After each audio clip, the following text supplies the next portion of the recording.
Hey everyone, excited to be back for this week's edition of Frequently Asked Questions for Commercial Real Estate. In today's video, what I thought I'd do is talk about a question that I often get asked and really a process that I have to guide my clients through on a regular basis. And that is, how do I identify a great commercial property inspector and how do I perform a good commercial property inspection?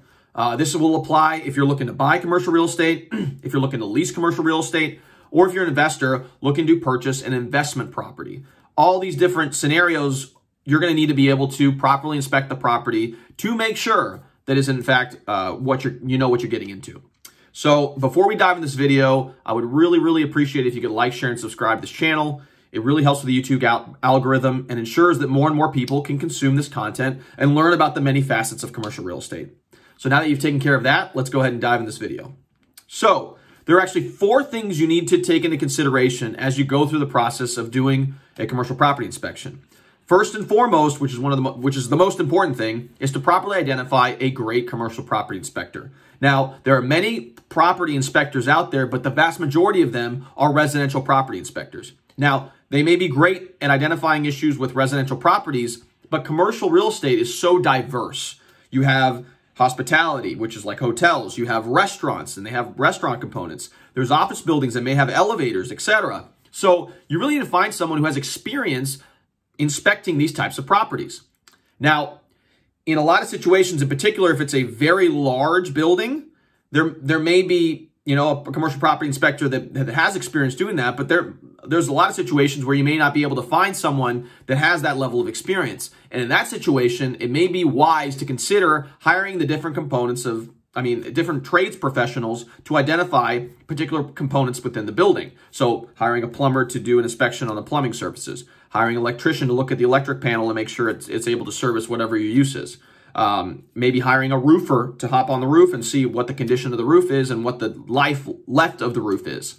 So 2 things really is, number one, if it's not a huge, massive operation or building, it may be wise to consider hiring a property inspector, a commercial property inspector that has experience doing those types of inspections.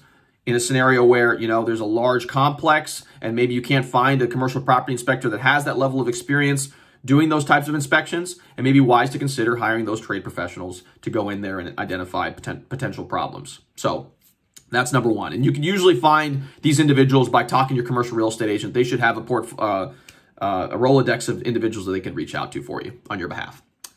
So as you go into the process of identifying what the issues are within the property, there are 3 things you need to really identify first and foremost to make sure that it is wise to consider moving forward with that property. Number one is that who's ever going to be inspecting the property needs to identify safety items. So, identify potential loose wires that could cause a fire hazard. Maybe there's some structural issues with the building. These types of issues, maybe poor construction. That happens sometimes, and you'd be very surprised where the people who developed the building didn't take into consideration certain building requirements, and it could cause very big issues as a new tenant or a new operator comes in and can't use the building effectively, or maybe it's a hazard to be able to use the building effectively. So those types of things that really can break a deal, you need to make sure that they focus as much attention as possible in trying to identify those types of items.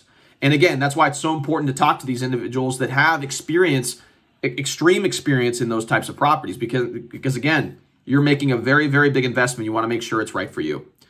Number 2 thing that you need to consider as they're going through the building is look at the major building components. This is primarily related to making sure that you have enough set aside so that if one of these building components goes down, you have the monies set aside to be able to account for that situation. So really you want to look at the HVAC system, so the heating and cooling, whether it's an AC or whatever else. You want to look at the water heaters or boilers. Sometimes in these large buildings, there's one big boiler room essentially where the water is distributed to. Those massive commercial boilers can be extremely expensive.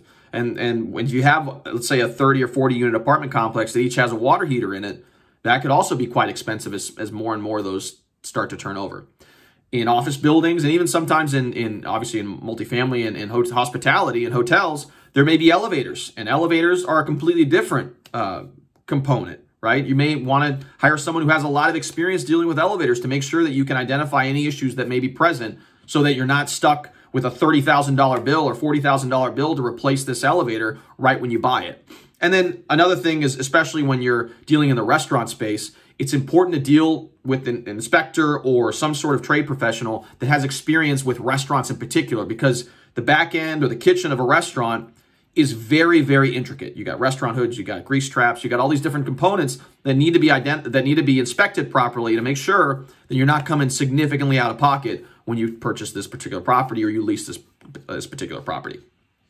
And then finally, number 3, which are things that are nice to haves, essentially, are really cosmetic things. So, you know, if you have paints that's chipping, for example, in a commercial building, or, you know, the rug needs to be replaced, or, you know, basic things like that. Downspouts are too close to the building, etc. So those are other components within the inspection report that you will receive that may be relevant to your negotiation or whatever else. So once you have this report in hand, whether it's from the trades professionals or from the commercial and property inspector, that'll give you some weight to be able to now go back to the person that you have a contract with. And if there's something of immediate concern, that's your opportunity to be able to sit down with them and say, hey, look, how can we make this deal work if it's something that can be resolved? But if it's a structural issue or, you know, something that makes the building unsafe to inhabit, then obviously that gives you an opportunity to back out of the contract without having to, you know, purchase the building that may not be right for your use. So hopefully that was beneficial for you, this video. If you did find benefit in this video, feel free again to like, share, and subscribe. It really helps with the YouTube algorithm and ensures more and more people can listen to this message. If you're going through the process of buying or leasing commercial property here in the Louisville metro area, I'd be happy to help you identify property that could fit your use. Again, you can reach out to me via my email at raphael@grisantigroup.com, or you can shoot me a text or give me a call at 502-536-7315. Awesome. Thank you guys so much for tuning in, and we'll see you guys next week. See ya.